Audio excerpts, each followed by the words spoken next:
Welcome to the 31 Days of Dread. This is where we profile one horror movie a day for the entire month of October. And today we're talking Vampire in Brooklyn, Eddie Murphy, Angela Bassett, directed by the great Wes Craven. This movie is what I consider a loaded movie, just like Beetlejuice. Does it have the quality of Beetlejuice? Well, guess what? You're gonna have to stick around to find out. Alright, everyone, before we get into something spooky, let me tell you something. Trial by Fire is my comic book available right now on Indiegogo. Link in the description, and I will see you on the printed page.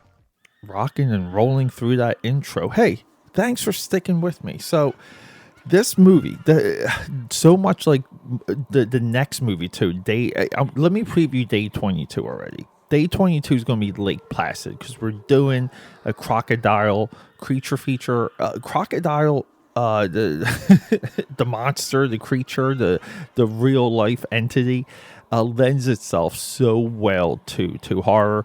We got two fantastic movies coming up for that. Lake Placid, Beetlejuice, Vampire in Brooklyn. These are studio-driven movies. These movies are either like somewhat market tested going into production. A lot of times these scripts are insider scripts, like people that are already like in the game. They have they're already networked, they're embedded, that sort of thing. I didn't research too much of that, like how this movie got made, but like you kind of assume things along the way. So this movie, it's like the quality. Okay, if you go through the reviews online, no one liked this movie. If you go by like the Rotten Tomatoes ratings, like all of these things, no one liked this movie. But if you drill into where this movie was in Eddie Murphy's career, where this movie was in Wes Craven's career, Wes Craven is the guy that brought us Nightmare on Elm Street. Thank you very much. Yeah, and even our director of cinematography, Mark Irwin. This is what I mean about like this movie being stacked. Even Angela Bassett. This might be the absolute best Angela Bassett has ever been shot, which made me look up the cinematographer because he loved lighting Angela Bassett in this movie. I think it is a little inspiring because like maybe he was smitten. I don't know, but it's the age old idea of having a subject and worshiping your subject as an artist.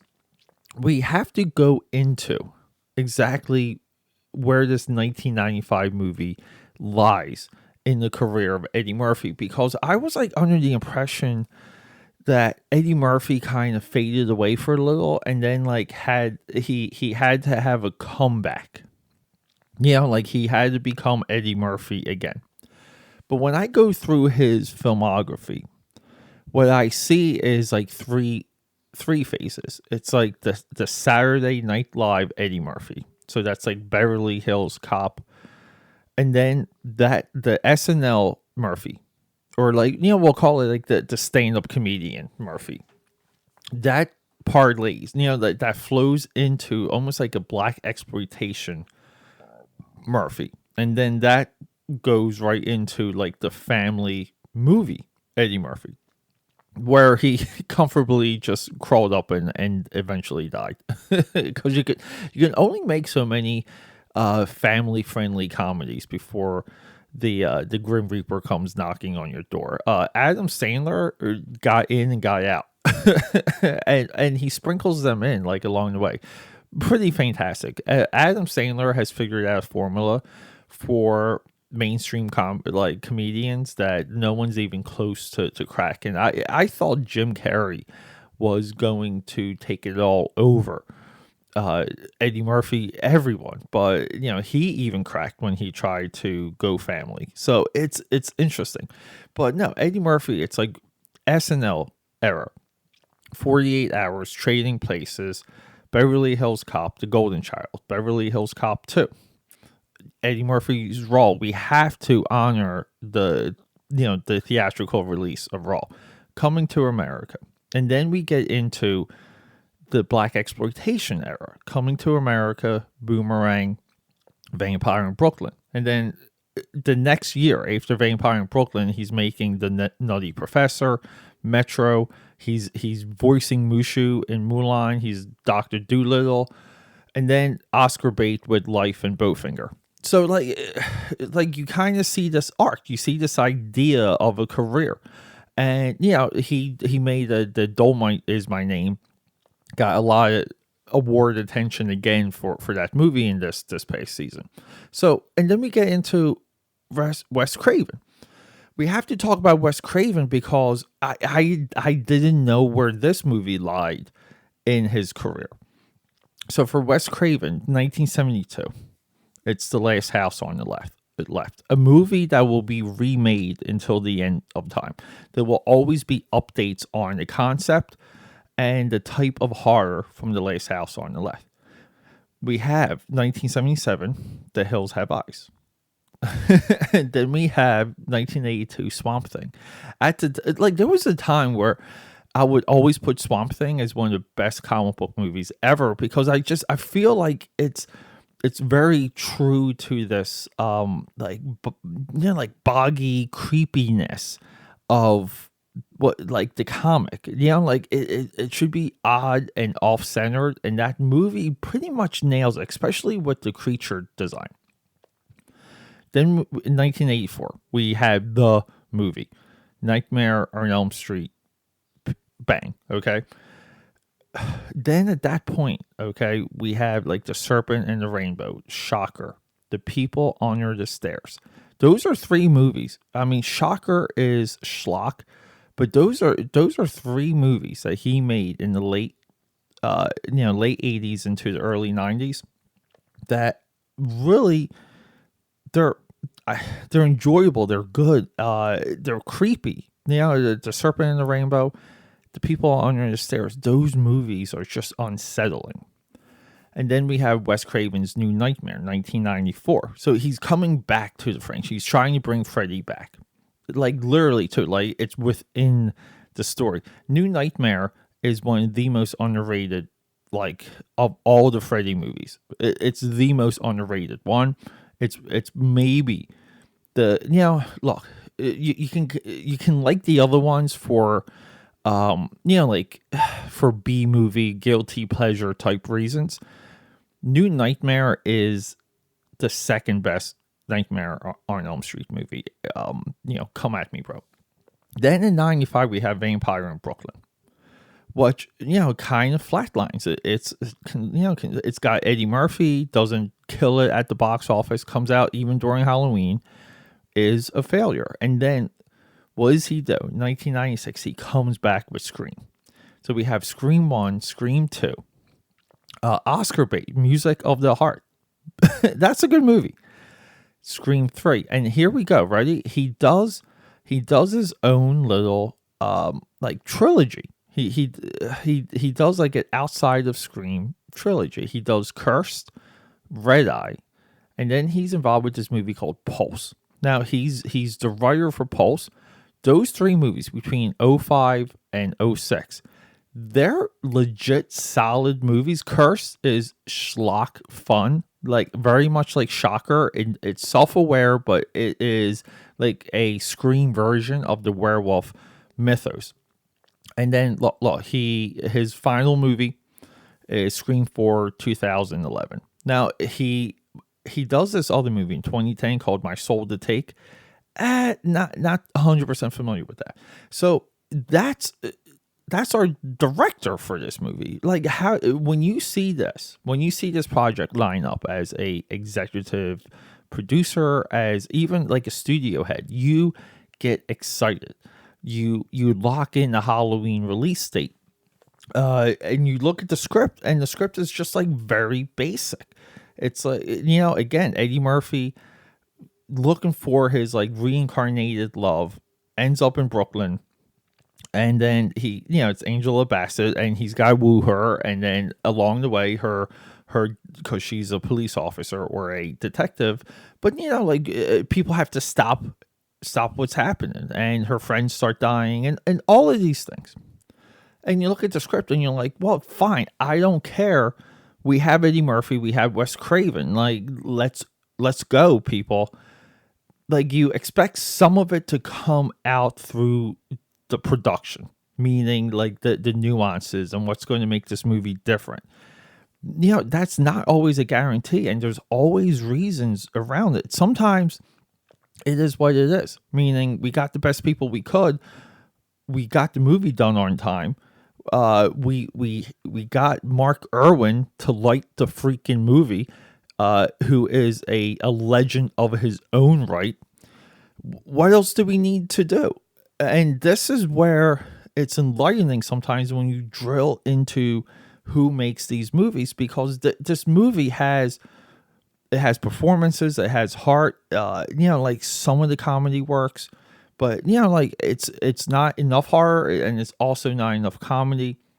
It's in that weird zone, and it feels like a 90s studio made movie. And by studio made movie, I mean that the movie literally is in a warehouse the entire time you're watching it. It's within a studio.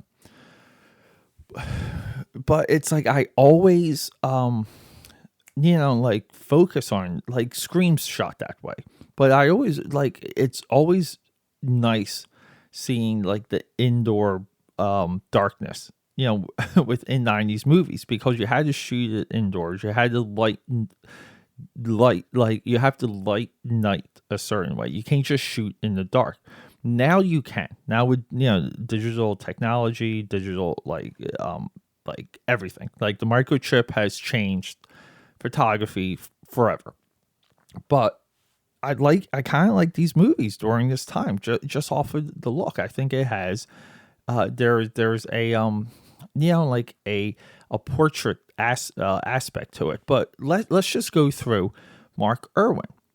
If you're into David Cronenberg, I mean, he was with Cronenberg since The Brood, but we have Videodrome, we have Dead Zone, Youngblood, the Rob Lowe hockey movie, fantastic, The Fly, the remake of The Blob. Okay, this guy is in. He's in the game, okay, and he is beyond skilled and beyond talented. So, and then like what happens? We have an unbalanced movie with some of the brightest minds in the industry of the time. Why does it turn out to be uneven?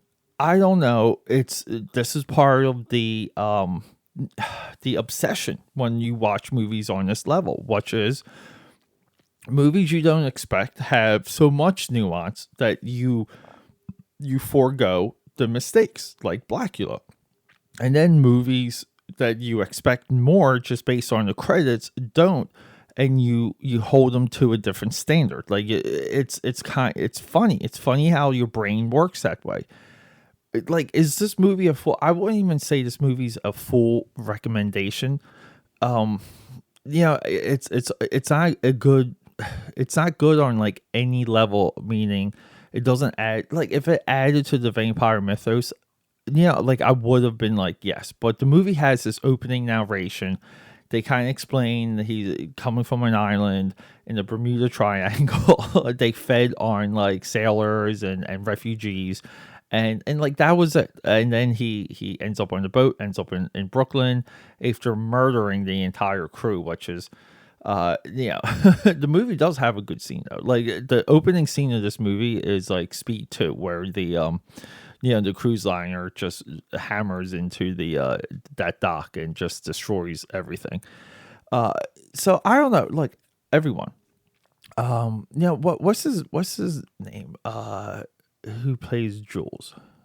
Yeah, Kadeem Hardison. He's the guy that plays Jules, and he's like the ghoul, like he's the servant of Eddie Murphy in this. Maximilian. Okay, so Eddie Murphy plays Maximilian. He needs a servant. He gets Kadeem Hardison, who plays Jules. His performance in this movie is worth watching. It's awesome. He's like a decaying corpse, and he has a lot of the sight gags, a lot of the one-liners within this movie. Yeah, I would watch it for him because I think his stuff's actually a little progressive story wise, meaning he does have nuance. He does have a spin. He is a character swinging for the fences. All these things are like the movie ends with him becoming whole, becoming the new vampire in Brooklyn. Should have had a sequel, people. But everyone, 31 Days of Dread. Tomorrow we're doing Lake Placid. Look up the credits of Lake Placid and just start researching because that movie is beyond stacked. It blew my mind. I thought I was watching a different movie. I thought I was watching a movie called Primeval. That's not whatever. I got my movies mixed up. Lake Placid, I thought I saw it, didn't see it, and it blew my mind. Everyone, until tomorrow, the 31 Days of Dread marches on day 22. Crocodile Creature Features. Rock and roll. I love you, and goodbye. Quick announcement. So this episode is dedicated to my father, R.I.P. Tony DeLuca, Tony Iron Feet. We love you and we miss you every single day.